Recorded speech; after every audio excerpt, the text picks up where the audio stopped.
अच्छा जी, अस्सलाम वालेकुम। ये आपका आखिरी टॉपिक है। आप अगर कोर्स ऑनलाइन देखें तो उसकी एंड में लिखा हुआ है इंट्रोडक्शन टू प्रिंसिपल स्ट्रेसेस या कॉम्प्लेक्स स्ट्रेसेस ऐसा कुछ लिखा हुआ है। तो वो मैं पढ़ाता हूँ अब आपको। थोड़ा टॉपिक है, ये ज़्यादा लंबा टॉपिक नहीं है। तो आप देखें, ये हमने क्या है इन द प्रीवियस, ये लिखा है वही, बस मैं समझाना ही है। In the previous chapters we have studied in detail the direct tensile and compressive stresses as well as simple shear। देखें ना, पहले आपने टेंसाइल स्ट्रेस ही पढ़ी है, कंप्रेसिव स्ट्रेस ही पढ़ी है और shear स्ट्रेस ही पढ़ी है।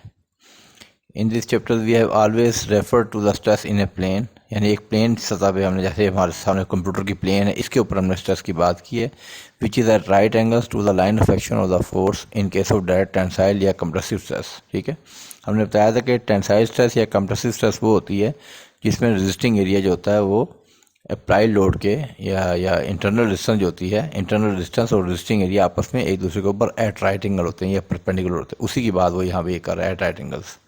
More over we have considered at a time one type of stress. ये बड़ी अहम बात है।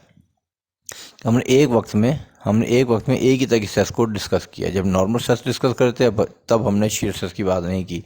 जब शेयर स्ट्रेस की बात करते तब हमने नॉर्मल स्ट्रेस की बात नहीं की। ठीक है, और acting in one direction only. कहता है but the majority of engineering components and structures are subjected to such loading conditions that there exist एक कॉम्प्लेक्स स्टेट ऑफ स्ट्रेसेस। यानी वहाँ पे एक स्ट्रेसेस जो होती हैं एक से ज़्यादा होती हैं, यानी कि कंप्रेसिव स्ट्रेस भी मौजूद होती है, टेंसाइल भी मौजूद होती है और शेयर भी मौजूद होती है। Involving direct tensile and compressive stresses as well as shear stresses in various direction. Now in this chapter we shall study the nature and intensity of stresses on planes other than that which is at right angles to the line of action of the force। ठीक है, देखिए अभी तक हम दो तरह की stress पढ़ी है, ध्यान में याद रखें। एक तो वो स्ट्रेस पढ़ी, देखें मिसाल तौर पर मैं ये समझाता हूँ, ये सामने आपको लिखा हुआ है। देखें ये कोई एक कंपोनेंट ये वाला, ये रेक्टेंगुलर कोई ब्लॉक है मटेरियल का। इससे ज़रा गौर करें कि इसमें हमने देखा जी ये जो स्ट्रेस है सिग्मा एक्स, दिस वन, ये स्ट्रेस, ये आप देखिए नॉर्मल स्ट्रेस है। ये किसके, ये नॉर्मल स्ट्रेस है, राइट। ये नॉर्मल स्ट्रेस है ऑन दिस फेस। इस सिग्मा एक्स क्यों, ये मैं अभी आपको बताऊंगा। चलें, बल्कि इससे पहले मैं आपको इधर बताता हूँ। साइन कन्वेंशन, कन्वेंशन कहते हैं रवायत को। Sign convention for stresses, stresses की हम साइन कैसे लगाते हैं, बड़ा अहम बात है। यही वाला जो रेक्टेंगुलर फेस है, मैंने ये रेक्टेंगुलर यहाँ पे एक ब्लॉक बना लिया है। इस ब्लॉक में अगर आप देखें तो इसमें बड़ी अहम बात ये, मैंने एक्स एक्सिस और वाई एक्सिस ड्रा कर दिए हैं। This is X axis, this is Y axis. ठीक है, तो अब याद रखना है जब भी कोई मटेरियल होगा, जब भी कोई बॉडी होगी, तो ये एक्स एक्सिस देखें, ये एक्स एक्सिस ये किसके ऊपर परपेंडिकुलर है, गौर करें। ये वाला जो फेस है ना, ये वाला, ये दिस फेस, ये वाला फेस, जिसके ऊपर ये मैं रेड आपको हाईलाइटर फेर रहा हूँ, ये वाला फेस और ये वाला फेस, इनके ऊपर ये एक्स एक्सिस जो है वो आप देखें एट राइट एंगल है। तो इसको, इस वाले फेस को हम कहेंगे x face. This is x face, ये भी एक्स फेस है and this is also x face.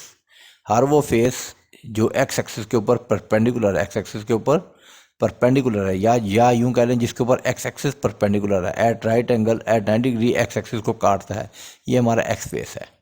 ठीक है, इसी जगह जिस फेस को वाई एक्सिस, ये वाई एक्सिस जिस फेस को काटेगा, ये वाई एक्सिस, ठीक है, तो ऊपर इससे यूं होगा वाई एक्सिस, तो ये वाला वाई फेस है, मेंशन किया हुआ, ये वाई फेस है और ये एक्स फेस है, ये भूलना नहीं है अब आपको। ठीक हुई बात। अब इसके बाद आपको पता होना चाहिए कि ये इसके ऊपर में दिखाया गया है, इसके ऊपर एक ये normal stress sigma x act कर रही है, सिग्मा एक्स ये नॉर्मल स्ट्रेस है, नॉर्मल टेंसाइल स्ट्रेस है।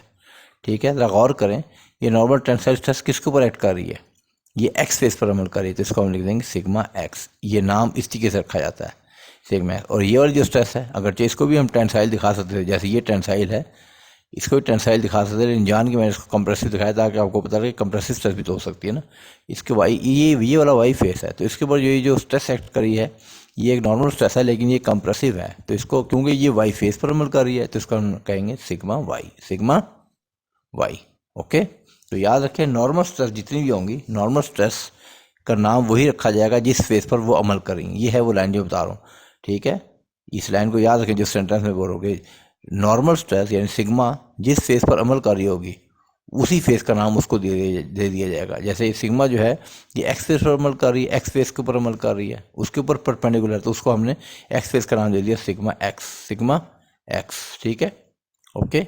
और ये वाली जो नॉर्मल स्ट्रेस है, ठीक है, ये किस पर अमल कर रही है, वाई फेस के ऊपर अमल कर रही है, ठीक है। ये मेंशन किया मैंने एरो से, जिसको हमने उसी वेव फेस का नाम दे दिया sigma Y, this is sigma Y, ठीक है।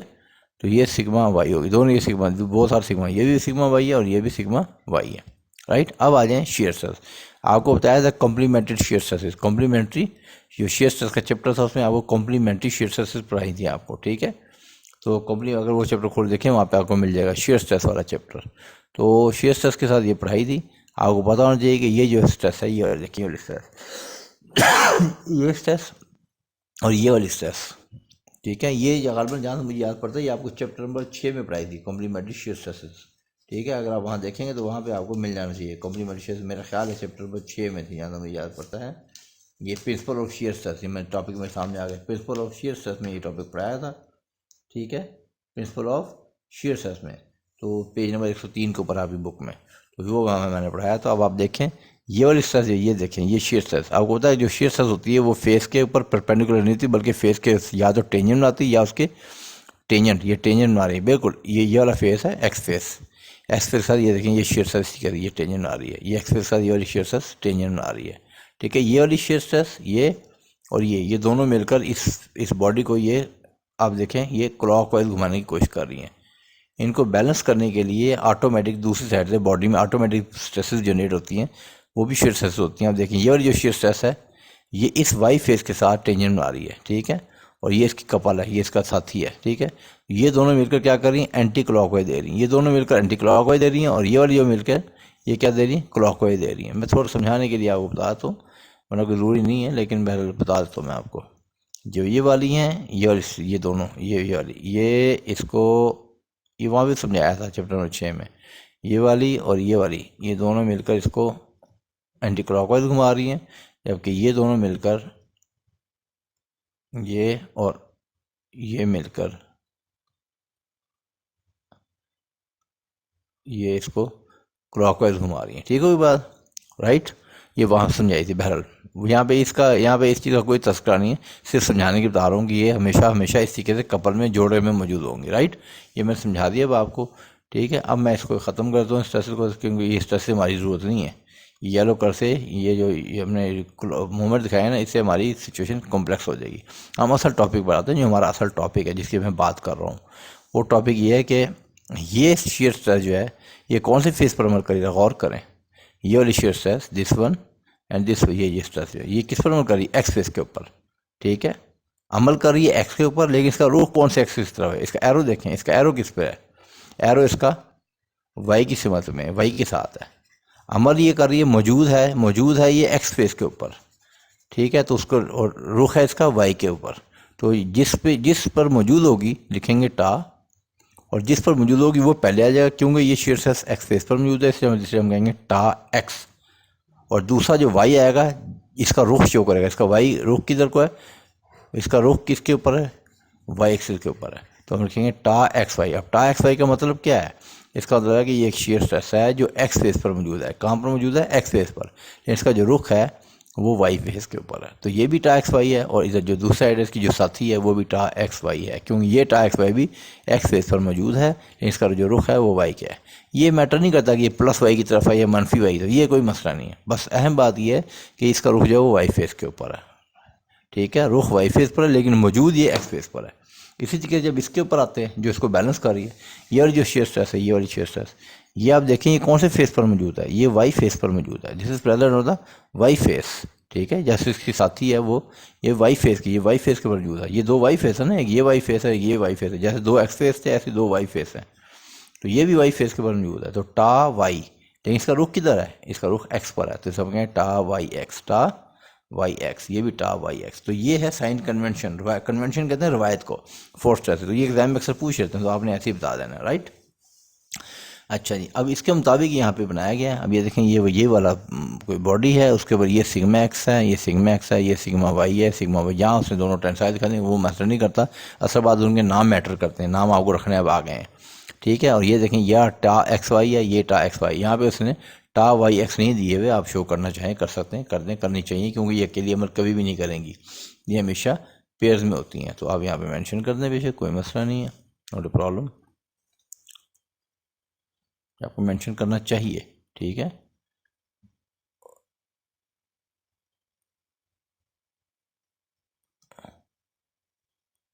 टा वाई एक्स,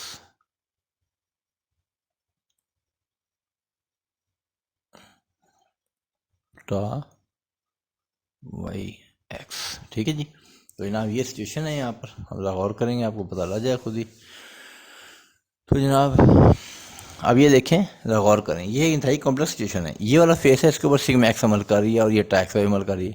इस तरह यहाँ भी सिग्मा एक्स दोनों पर अमल कर रही है, इधर पे टा एक्स, और यहाँ पे सिग्मा वाई है और टा वाई एक्स है। ये तो चलो ठीक है, ये नॉर्मल है, ये शेयर है, ये नॉर्मल है, ये नॉर्मल है।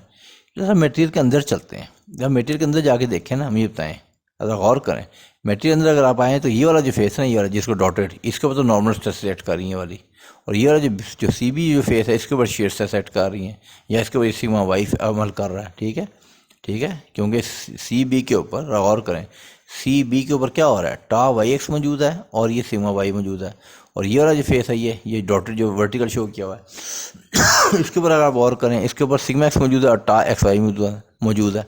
असल मसला किसका है? असल मसला है माय डियर इसका, ये जो फेस है जो इंक्लाइंड है at some angle theta, at some angle theta, इसका मसला जिसका ये दो छोटी छोटी लाइन, इस फेस के ऊपर ये बताएं ना, इस फेस के ऊपर क्या सिचुएशन होगी? क्या इस फेस के ऊपर ये नॉर्मल स्ट्रेस होगी? क्या इस फेस के ऊपर कोई शेयर स्ट्रेस होगी, या कोई स्ट्रेस की तीसरी टाइप होगी? तो ये है असल फेस। इस फेस का असल मसला होता है, और इस तरह के आप देख सकते हैं कि इसके अंदर एक वर्टिकल फेस तो जस्ट एक है, ये एक है, और ये वाला फेस भी जो बीसी है वो भी एक है। लेकिन आप गौर करेंगे इस तरह कितने फेस होंगे, अंदाज़ा कर सकते हैं कितने फेस होंगे? अब खुद ही अंदाज़ा कर लें, ड्रा कर लें, कौन सा मसला है ये, इसमें कोई प्रॉब्लम कोई नहीं है इसके अंदर। ये मैं ड्रा करता हूँ आपको, ये अगर ये ड्रा करना ही अगर आपने, मैं आपको इसमें वो ग्रीन से ड्रा कर देता हूँ ताकि आपको पता लगे। गौर करें इसके इस तरह कितने फेस हैं, ये तो बेशुमार फेस हैं। ये फेस है, ये फेस है, ये फेस है, ये फेस है, ये सारे ऐसे फेस हैं जिनके ऊपर हमें नहीं पता कि जो स्ट्रेस है उसकी वैल्यू नॉर्मल है या शेयर है या कोई और स्ट्रेस है। ठीक है, तो ये तो बड़ा मसला है इन फेसों का। ठीक है, इन फेसों को स्ट्रेस मालूम करने के लिए फिर हम ये कॉम्प्लेक्स, इस हम ये कहते हैं, ये जो इन्हें कहते हैं ओब्लीक फेसेस। क्या कहते हैं? ओब्लीक, OBLIQUE, ओब्लीक, OBLIQUE,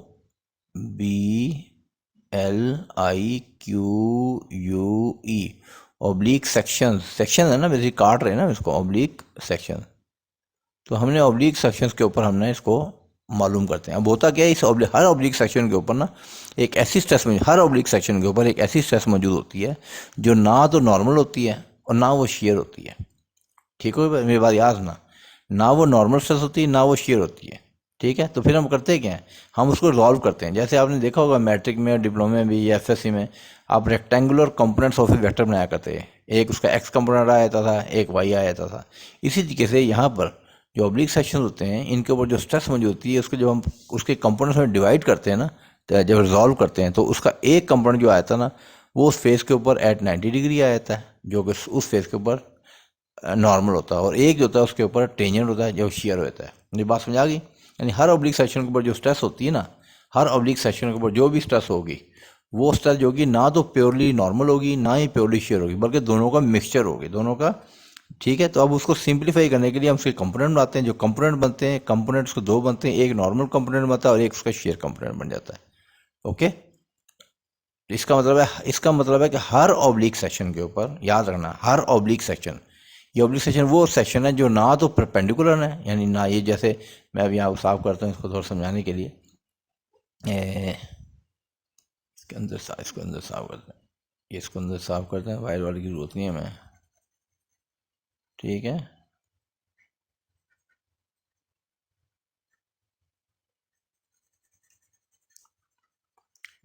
ठीक है, अब हम असल इसके ऊपर आए थे,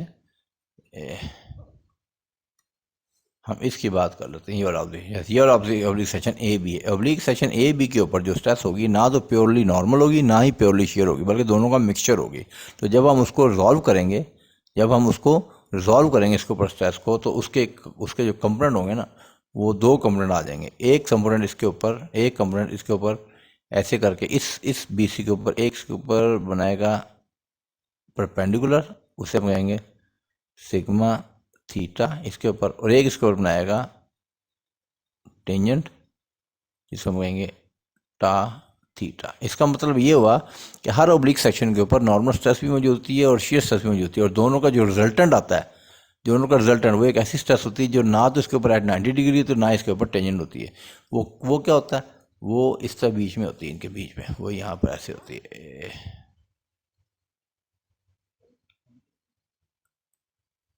वो यहाँ कहीं करके ऐसे करके स्ट्रेस होती है। उसे हम बोलते हैं कि सिग्मा एन कह लें या स्ट्रेस के जो भी कह लें, ठीक है, सिग्मा नहीं कहना चाहिए, मतलब वो एक ऐसी स्ट्रेस होती है जो कि ना सिग्मा नहीं थी, वो एक अलग स्ट्रेस होती है जो कि सिग्मा कहेंगे फिर तो नॉर्मल होती है, सिग्मा नहीं होती, ठीक है। वो समझ लें वो एक स्ट्रेस होती है जो कि ना तो नॉर्मल होती है ना ही वो शेयर होती है, राइट।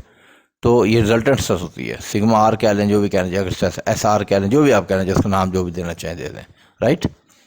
ओके, अच्छा, अब किसी भी बॉडी में बताया बेशुमार ओब्लिक सेक्शन होते हैं, बीच में दो ओब्लिक सेक्शन ऐसे होते हैं, याद रखें, जिनके ऊपर मैं बताया ना कि यहाँ पे शेयर स्ट्रेस भी मौजूद है और यहाँ पे नॉर्मल स्ट्रेस भी मौजूद है, लेकिन कुछ सेक्शन ऐसे आए थे जहाँ पर उन सेक्शन के ऊपर जो शेयर स्ट्रेस होती है ना वो मौजूद नहीं होती, शेयर स्ट्रेस जीरो होती है, जो टा थीटा होती है ना वो क्या होती है, जीरो होती है, लेकिन जो सिग्मा थीटा होती है ना वो मौजूद होती है, ठीक है। तो सिचुएशन क्या बनती है, वो सिचुएशन यूँ बनती है कुछ कि उन सेक्शंस के ऊपर जिनकी हम बात कर रहे हैं इस टाइम, जिन सेक्शन की हम बात कर रहे हैं उन सेक्शन के ऊपर सिर्फ और सिर्फ क्या मौजूद होता है, ओब्लिक सेक्शन में। वैसे आमतौर पे तो तमाम ओब्लिक सेक्शन के ऊपर शेयर स्ट्रेस भी है, अभी थोड़ी देर पहले बताया मैंने, और नॉर्मल भी है, लेकिन बीच में कुछ ओब्लिक सेक्शन ऐसे होते हैं कि जिनके ऊपर सिर्फ और सिर्फ ना नॉर्मल स्ट्रेस मौजूद होती है, ओनली सिग्मा। उन सेक्शन को कहते हैं प्रिंसिपल प्लेन्स, क्योंकि प्रिंसिपल प्लेन्स के ऊपर शेयर स्ट्रेस मौजूद नहीं होंगे तो ओब्लिक कहते हैं टेढ़े को, जैसे कलम नहीं काटते तख्ती पे लिखने के लिए, होंगे तो ओब्लिक, लेकिन उनके ऊपर शेयर स्ट्रेस मौजूद नहीं होगी। बाकी तमाम ओब्लिक सेक्शन के ऊपर शेयर स्ट्रेस भी होगी, नॉर्मल भी होगी, लेकिन कुछ बीच में ऐसे सेक्शन होंगे, दो सेक्शन ऐसे होंगे ओब्लिक सेक्शन जो अलग अलग होंगे, अलग अलग प्लेन होंगे, दो ऐसी प्लेन्स के ऊपर सिर्फ और सिर्फ नॉर्मल स्ट्रेस मौजूद होगी, शेयर स्ट्रेस जीरो होगी, ठीक है। उन प्लेन्स को कहते हैं प्रिंसिपल प्लेन और उन स्ट्रेसेस को कहते हैं प्रिंसिपल स्ट्रेसेस। यही डेफिनेशन यहाँ पे बता रहा है, इसके लिए मैं बोल रहा हूँ principal plane. It has been observe that at any point in a strain material, strain मैंने जिसके ऊपर स्ट्रेसेस लग रही हैं, in a strain material there are three plane, तीन प्लेन्स की बात कर रहा है। मैंने आपको दो बताए, तीन होते हैं, वो तीसरा मैं खुद ही बताया था, ठीक है। Mutually perpendicular to each other which carry direct stresses only, ये देखें जिसके ऊपर डायरेक्ट स्ट्रेसेस या नॉर्मल स्ट्रेसेस, ये डायरेक्ट का लफ्ज़ नॉर्मल का यूज़ करा है, एंड नो शेयर स्ट्रेस, ये बड़ी अहम बात है, इनके ऊपर शेयर स्ट्रेस मौजूद नहीं होती, ये बात बहुत ही अहम है कि यहाँ पर शेयर स्ट्रेस मौजूद नहीं होगी, there is no shear stress, ठीक है, और डायरेक्ट स्ट्रेसेस होंगे, सिर्फ डायरेक्ट स्ट्रेसेस ओनली, ठीक है। तो वो क्या कह रहा है जी, a later consideration will show that out of these three direct stresses, one will be maximum, लाजमी बात है तीन है ना, the other will be minimum and the third in the intermediate between the two। तो मैंने दो का जिक्र इसीलिए किया था कि असल में जो मिडल वाली, जो बीच वाली होती है ना, थर्ड इन द मिडल, इसकी इतनी वैल्यू नहीं होती, याद रखें। वैल्यू किसकी होती है, एक मैक्सिमम की वैल्यू होती है जो हमारे लिए इंपॉर्टेंट होती है, और दूसरी क्या होती है, मिनिमम। ये दो ही अहम होती है, जो तीसरी मिडल होती है इसका इतना मसला नहीं होता, राइट। तो बहरहाल तीन प्लेन्स होती हैं, तीन प्लेन्स, प्रिंसिपल प्लेन्स तीन होती हैं, ठीक है।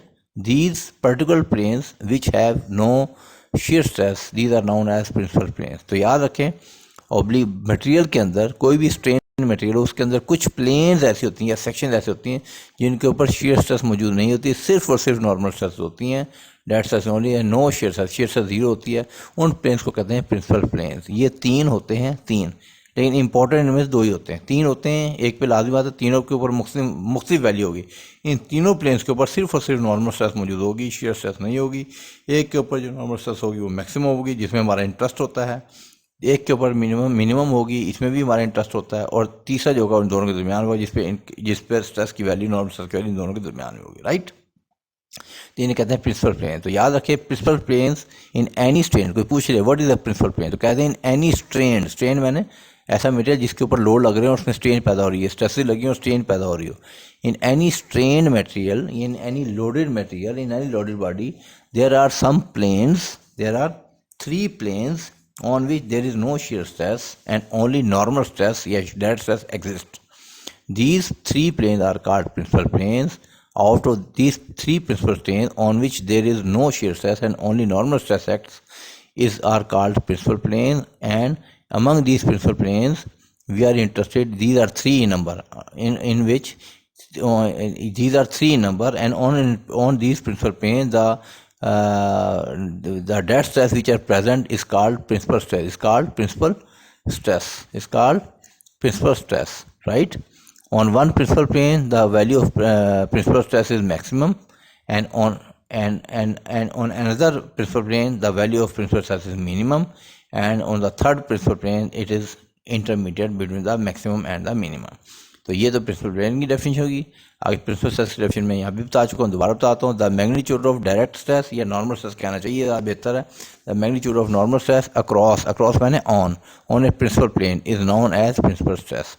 The determination of principal plane यानी and principal stress is an important factor in the design of various structure and machine component. ये बहुत अहम चीज़ है कि हमें पता होना चाहिए कि हमारे प्रिंसिपल प्लेन, हमारी किसी भी बिल्डिंग में, हमारे किसी भी मटेरियल के अंदर, हमारी किसी बॉडी प्रिंसिपल प्लेन एग्जैक्टली कहाँ पे मौजूद हैं, ठीक है, और उनके ऊपर जो प्रिंसिपल स्ट्रेस की वैल्यू वो कितनी है, ये एक इंपॉर्टेंट चीज़ होती है। तो जनाब ये इसका इंट्रोडक्शन था, इतना इंट्रोडक्शन है, इसको आप याद रखिएगा। ये आपके पास ये वीडियो आ जाएगी, इसको भूलना नहीं है, इसको याद कर लें। आमतौर पर एग्जाम में जो इसकी डेफिनेशन आती हैं वो प्रिंसिपल स्ट्रेस की डेफिनेशन आती है, प्रिंसिपल स्ट्रेस की डेफिनेशन लाजमी आती है, अक्सर पूछते हैं प्रिंसिपल स्ट्रेस की डेफिनेशन। तो ये आपने भूलनी नहीं है माय डियर, ठीक है, भूलना नहीं है आपने। ओके, तो ये अक्सर पूछ लेंगे आपसे, तो आपको मुझे उम्मीद है कि आप इसको याद रखेंगे, क्योंकि एग्जामिनेशन पॉइंट ऑफ व्यू से सारा कुछ हम पढ़ रहे हैं। तो आपसे ज़्यादा अक्सर पूछेंगे, जो डेफिनेशन पूछेंगे ना वो आपसे एग्जाम में, वो पूछेंगे प्रिंसिपल स्ट्रेस की, प्रिंसिपल प्लेन की, साइन कन्वेंशन क्या होता है, ऑब्लिक सेक्शन क्या होते हैं, ये उन्होंने पूछना। ये मैंने आपको सारी समझा दी, उम्मीद है कि आप कर लेंगे। सो मुबारक हो, आपका जनाब कोर्स ख़त्म हो गया है और अब इसको तैयारी करें पेपर की। और अगर कोई चीज़ पूछना चाहते हैं आप लोग तो फिर आप अपने ग्रुप में पूछ रहे हैं। कोर्स अब मेरी तरफ से ख़त्म हो गया, कोई टॉपिक अनटच नहीं आया कि बड़ी डिटेल से मैंने करा दिया। Thank you very much.